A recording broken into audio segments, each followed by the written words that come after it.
há uma evidente corrida nuclear. Os principais tratados de limitação não estão em vigor ou, se são respeitados, são pela metade.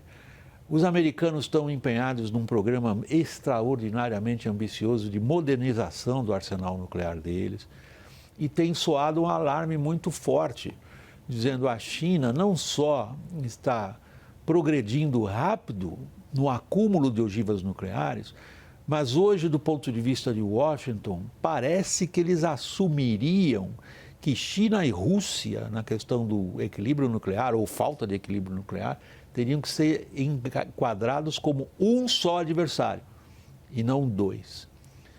Você fez uma menção muito rica sobre os 100 anos do fim da humilhação. Tem uma exposição em Pequim, no Museu Nacional, que está atraindo grande atenção, que ela mostra esses últimos 100 anos e chega até Xi Jinping e o famoso discurso dele de 10 anos atrás, quando ele fala do rejuvenescimento da nação e um papel central está na questão do equilíbrio nuclear estratégico. O que a China quer?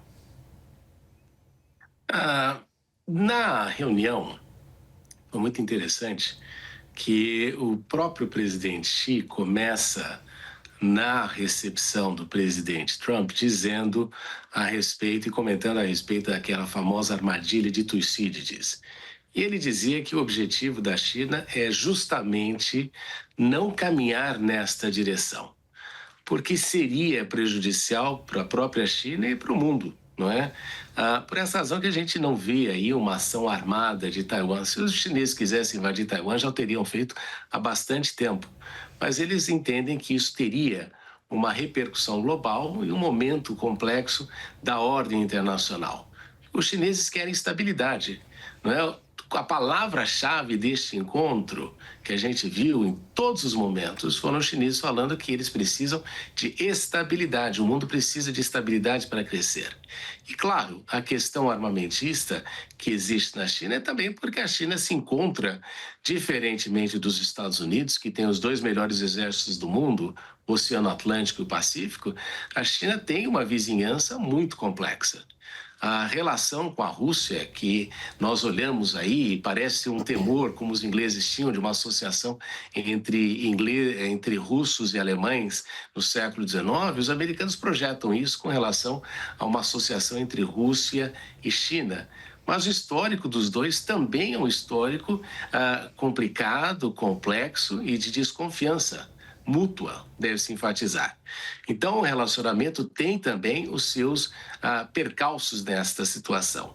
Com relação à Coreia do Norte, os chineses já disseram muito claramente que não querem ali que a Coreia venha utilizar os seus equipamentos nucleares, os seus armamentos nucleares, gerando uma instabilidade na região.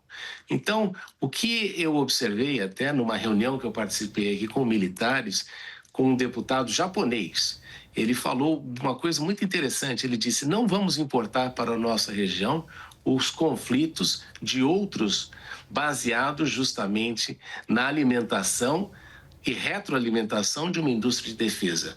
Não é interessante que isso aconteça na Ásia. Então, eu acho que essa tem sido a postura dos chineses, embora tenha investido aí, não do mesmo tamanho dos Estados Unidos, até porque a China fala que o seu objetivo não é ocupar a posição militar dos Estados Unidos. Eu acho que o ponto importante aqui é a ameaça, né? Tanto que, de alguma forma, a China, a leitura que se faz é o tanto que a China tem ameaçado, de alguma forma, essa hegemonia em alguns aspectos dos Estados Unidos. Acho que o debate é todo sobre esse, no fundo.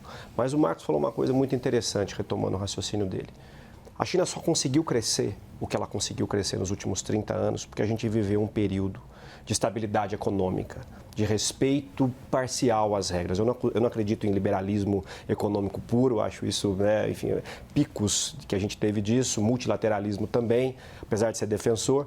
Mas o que você teve é uma perspectiva onde a China conseguiu, dentro de um regramento jurídico multilateral, comercial, né, e dentro de uma certa estabilidade macroeconômica global, embora com alguns solavancos, crescer e ocupar um espaço, um vácuo ali que não tinha outro player a ocupar por conta de toda a pujança, escala industrial que ela conseguiu e, de alguma forma, atrair esses investimentos. Não vejo a China mudando de rota agora. A China só conseguiu chegar aqui por conta disso. O mundo mudou, isso é fato. Os instrumentos mudaram. Né? Tem um texto muito interessante do FMI, 2024, diz exatamente isso. Você tem mais ou menos, naquela época deve ter aumentado um pouquinho, mas 3 mil medidas de política industrial hoje no mundo, sendo que dessas 3 mil, 50% vem de China, Estados Unidos e União Europeia. Então, embora o mundo tenha mudado em termos de dissuasão econômica, vamos dizer assim, os players, os grandes players são os mesmos ainda. E a China faz parte hoje. Se não fazia 40 anos atrás, hoje ela é uma agenda setter, né? Ela é muito mais, ela pauta essa agenda econômica e pauta a agenda de regras. Ainda mais em nível multilateral. Enquanto você vê os Estados Unidos saindo de algumas organizações, a China está entrando e pautando. Então, para mim, é muito mais uma questão de como manter, de alguma forma, o nível estável, global, se dá para dizer assim, mas algum tipo de estabilidade, previsibilidade econômica, porque é aí que a China sabe navegar. Se for por âmbito militar, stricto sensu, o âmbito do conflito, até o Roberto falou isso, né, o âmbito do conflito, da guerra especificamente, quando tem um ditado, quando dois elefantes brigam, quem sofre é a grama. É um ditado indiano. Exatamente. E o que a gente está vendo isso é hoje. Talvez o Trump atacando, mas a China dizendo, e o encontro disse isso, né? Olha, vamos de alguma forma ter um pouco de cooperação e pacifismo aqui, pelo menos para a gente conseguir manter e levar um pouco mais à frente.